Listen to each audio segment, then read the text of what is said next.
ஒரு செழிப்பான காடு. அந்த காடில் எங்கு பார்த்தாலும் பச்சை பசேல் என்று மரங்களும் செடிகளும் அடர்த்தியாக வளர்ந்திருந்தன. சூரியன் 2 மரங்களுக்கு நடுவே வீசும் அந்த பொன்னான ஒளி, அந்த ஒளி நீரில் பட்டு கண்ணாடி போல பிரதிபலித்தது. அந்த பிரதிபலிப்பில் பட்டாம்பூச்சிகள் நிறமாய் பறந்தன.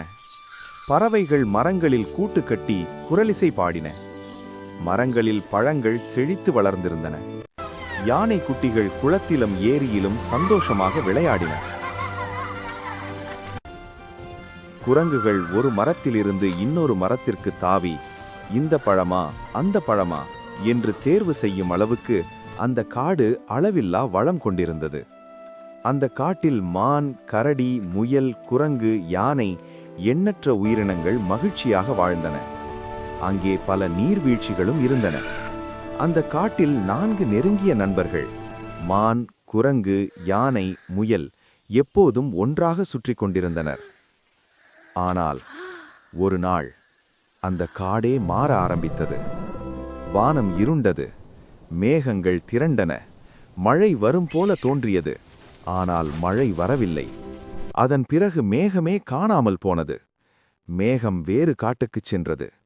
மெல்ல மெல்ல ஆறுகளில் தண்ணீர் குறைய ஆரம்பித்தது. குளங்களில் தண்ணீர் வற்றியது. மரங்கள் இலைகளை உதிர்த்தன. நிலங்கள் வறட்சியால் விரிசல் விட்டன. ஒரு குளத்தில் கூட தண்ணீர் இல்லை. மீன்கள் தண்ணீரின்றி துடித்தன. தவளைகள் வறண்ட நிலத்தில் துன்பப்பட்டன. சிறிது இருந்த தண்ணீரும் சூரியன் வெப்பத்தில் ஆவியாகி மறைந்தது. பறவைகள் பறந்து செல்ல மரமில்லை. மரம் இருந்தால்தான் அமர முடியும். அவை வெயிலில் திசை தெரியாமல் பறந்தன. நாட்கள் கழிந்தன. தண்ணீர் இல்லாமல் பல விலங்குகள் மயங்கி விழத் தொடங்கின. இதை பார்த்த 4 நண்பர்கள், இது இப்படி போகக்கூடாது, நாம் ராஜாவிடம் முறையிட வேண்டும் என்று முடிவு செய்து சிங்கராஜாவிடம் சென்றனர். சிங்கராஜா தனது கூட்டத்துடன் இருந்தார். நண்பர்கள் வணங்கி நின்றனர். காட்டிலுள்ள எல்லா உயிரினங்களையும் கூப்பிடுங்கள், அனைவரின் பிரச்சனையையும் நான் கேட்க விரும்புகிறேன் என்றார். அரசே, நம்ம காட்டிலுள்ள மரங்களை நீங்களே பார்த்தீங்களா? இப்போ எந்த மரத்திலும் ஒரு இலை கூட இல்லை. பசுமை இல்லாம போய்விட்டது. இப்படி இருந்தால் நாங்க சாப்பிட எங்கிருந்து உணவு கிடைக்கும் அரசே?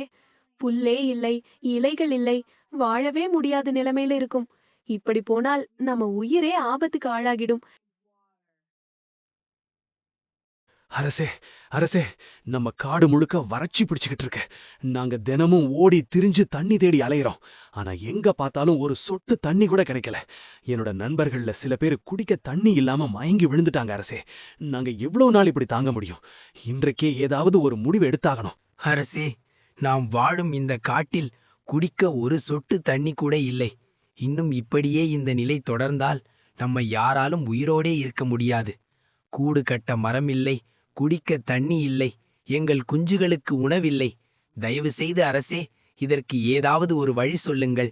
நாங்கள் எல்லாரும் உங்களை நம்பிதான் இருக்கிறோம். அரசே, நாங்கள் வாழ்ந்த இந்த குளத்தை நீங்களே வந்து பாருங்கள்.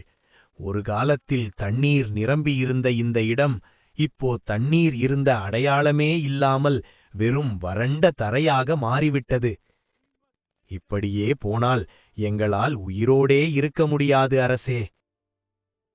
பசங்களே, இந்த திருக்குறளை கேட்டுட்டு நம்ம கதையை கொஞ்சம் தொடரலாம். நீரின்றி அமையாது உலகு. இதன் அர்த்தம் என்னன்னா, தண்ணீர் இல்லாம உலகமே இயங்காது. தண்ணீர் தான் எல்லா உயிர்களுக்கும் மூலதனம். இதை கேட்ட நீங்களும் வீட்டில இருந்து தண்ணீரை சேகரிக்க கத்துக்கொள்ளணும். எல்லோரும் குழுக்களாகப் பிரிந்து காட்டின் எல்லைப் பகுதிகளுக்கு போய் பாருங்கள். எந்த இடத்தில் தண்ணீர் இருக்கிறது என்று கண்டுபிடித்து உடனே எனக்கு தகவல் சொல்லுங்கள். பாருங்க, இங்க பாருங்க, இந்த காடை இன்னும் பசுமையாக இருக்கிறது. இங்க நிறைய தண்ணீர் இருக்கு. நம்ம காட்டுக்கு ரொம்ப தூரம் இல்ல. வாங்க, உடனே ராஜா கிட்ட போய் சொல்லலாம். நான் ஒரு யோசனை செய்திருக்கிறேன். நம்ம காட்டுக்கு அருகில் இருக்கும் அந்த பசுமையான காட்டிலிருந்து தண்ணீரை நம்ம காட்டுக்கு கொண்டு வரலாம். நாம் புதுதாக ஒரு டேம் கட்டப்போகிறோம். இதுதான் என்னுடைய திட்டம். இந்த மேப்பை பாருங்கள். இந்த இடத்தில்தான் நம்ம டேம் கட்டப்போகிறோம். எல்லாரும் ஒத்துழைத்தால் நாம் சீக்கிரமாக டேம் கட்டி நம்ம காட்டுக்கு தண்ணீர் கொண்டு வர முடியும். குரங்குகள் முதலில் வேலைக்கு இறங்கின. நான் தான் முதல்ல ஆரம்பிக்கிறேன், வாங்க எல்லாரும் சேர்ந்து தோண்டலாம் என்று உற்சாகமாக குரங்குகள் பள்ளம் தோண்ட ஆரம்பித்தன. வறண்ட காட்டிலிருந்து அந்த பசுமையான காட்டின் ஆற்றை அடைய ஒரு நீண்ட பாதையை உருவாக்க முடிவு செய்தன. ஒரு பெரிய பாறை நின்றது. அந்த பாறை முழு வழியையும் மறைத்திருந்தது. ராஜாவின் அறிவிப்பின் பேரில் தூரத்தில் இருந்த யானைகள் உதவிக்காக அழைக்கப்பட்டன. சிறிது நேரத்தில் காண்டாமிருகம் வந்தது. அது அந்த பெரிய பாறையை அமைதியாக பார்த்தது. ஒரு கணம் யோசித்தது. பிறகு திரும்பி நின்றது. முழு வேகத்தில் ஓடத் தொடங்கியது. மண்ணு பறந்தது. அதன் கால் சத்தம் முழங்கியது. தூரம் வந்து ஒரே பலத்துடன் பாறையை மோதி உடைத்தது. பாறை சிதறி இடிந்து சிங்கராஜா தன்னுடைய பார்வையை சுற்றி பார்த்து அமைதியாக பேசத் தொடங்கினார். இந்த இடமே டேம் கட்ட சரியான இடம். நான் காட்டும் இந்த பகுதியில் நாம் வேலையை தொடங்குவோம். உடனே 4 நண்பர்களும் முன்வந்து காண்டாமிருகம் இடித்துத் தள்ளிய பெரிய பாறைகளை ஒருங்கிணைத்துக் கொண்டு வந்தனர். அதே நேரத்தில் 4 நண்பர்களும் சேர்ந்து ஆழமான பள்ளத்தை தோண்ட ஆரம்பித்தனர். மண் துசி பறந்தது. உற்சாகம் நிரம்பியது. குரங்குகள் மரங்களை வெட்டி அவற்றை சிறு துண்டுகளாக மாற்றின. அவற்றை யானைகளின் முதுகில் ஏற்றி தண்ணீரின் நடுவில் போட்டு தண்ணீரின் ஓட்டத்தை தடுக்க ஆரம்பித்தன. தண்ணீரின் திசை மெதுவாக மாறத் தொடங்கியது. சரி பசங்களே, இப்போ ஒற்றுமையை பற்றிய ஒரு குறளை பார்ப்போம். ஒன்றுபட்டு உழலும் உண்டாம், பிரிதுபட்டு உழலும் இல்லை. இதன் பொருள், நாம் எல்லாரும் ஒன்றாக சேர்ந்தா எந்த வேலையும் சீக்கிரமா முடிக்கலாம். ஆனா ஈகோ பார்த்து தனித்தனியா பிரிஞ்சு வேலை செய்தா அந்த வேலை முன்னேறாது. ஒற்றுமைதான் பலம். அதனாலதான் அந்த காட்டில இருந்த எல்லா விலங்குகளும் ஒன்றாக சேர்ந்து டேம் கட்ட முடிவு செய்தாங்க. சரி பசங்களே,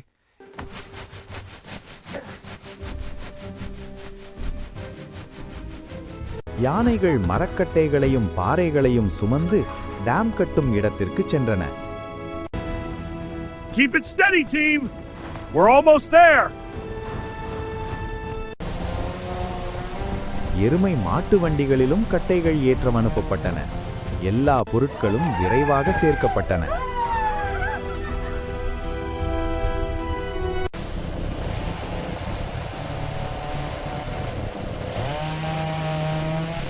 பாறையை உடைத்த உற்சாகத்தோடு காண்டாமிருகம் தரையை சமன் செய்ய வந்தது. மீதமிருந்த பாறைகளை யானைகள் உருட்டிக் கொண்டு வந்து சேர்த்தன. சரி பசங்களே, இப்போ நம்ம இன்னொரு குறளை பார்த்துட்டு கதைக்குள் போவோம். முயற்சி திருவினை ஆக்கும், முயற்சியின்மை இன்மை புகுத்திவிடும். அதாவது, முயற்சி செய்தால் வெற்றி வரும், முயற்சி செய்யலனா நமக்கே இழப்பு ஏற்படும். இப்போ நினைச்சு பாருங்க, இந்த விலங்குகள் தண்ணீர் வரலன்னு சொல்லிட்டு டேம் கட்ட முயற்சி செய்யாம இருந்தா அவங்களுக்கு தண்ணீர் எப்படி கிடைக்கும்? அதனாலதான் முயற்சியை ஒருபோதும் கைவிடக்கூடாது.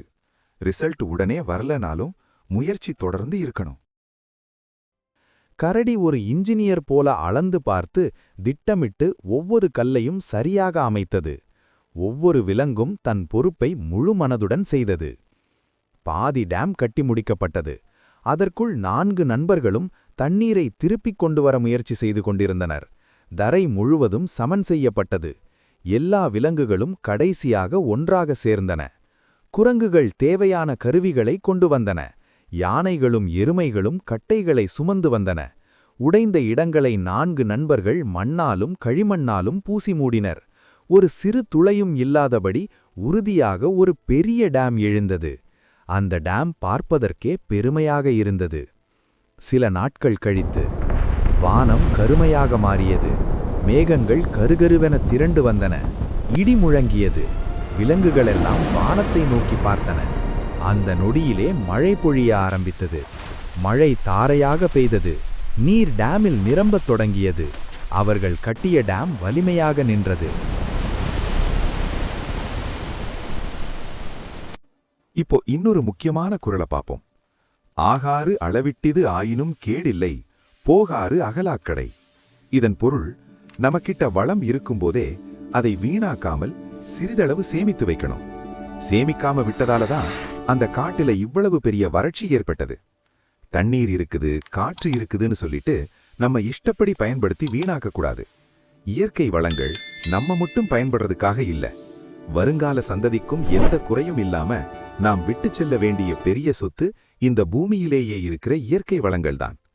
அதனால பசங்களே, தண்ணீரை சேமிக்கணும், இயற்கையை காப்பாற்றணும், ஒற்றுமையா உழைக்கணும், முயற்சியை ஒருபோதும் கைவிடக்கூடாது.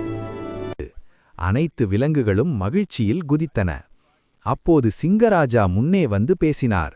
நாம் இப்படியே ஒன்றாக இருந்தால் எந்த பிரச்சனையையும் சேர்ந்து சமாளிக்கலாம். என்னுடன் சேர்ந்து உழைத்த அனைவருக்கும் என் மனமார்ந்த நன்றி. இனிமேலும் எந்தச் சவாலானாலும் நாம் ஒன்றாக எதிர்கொள்வோம். அன்றைய தினம் முதல் அந்த காடு ஒற்றுமையின் அடையாளமாக மாறியது.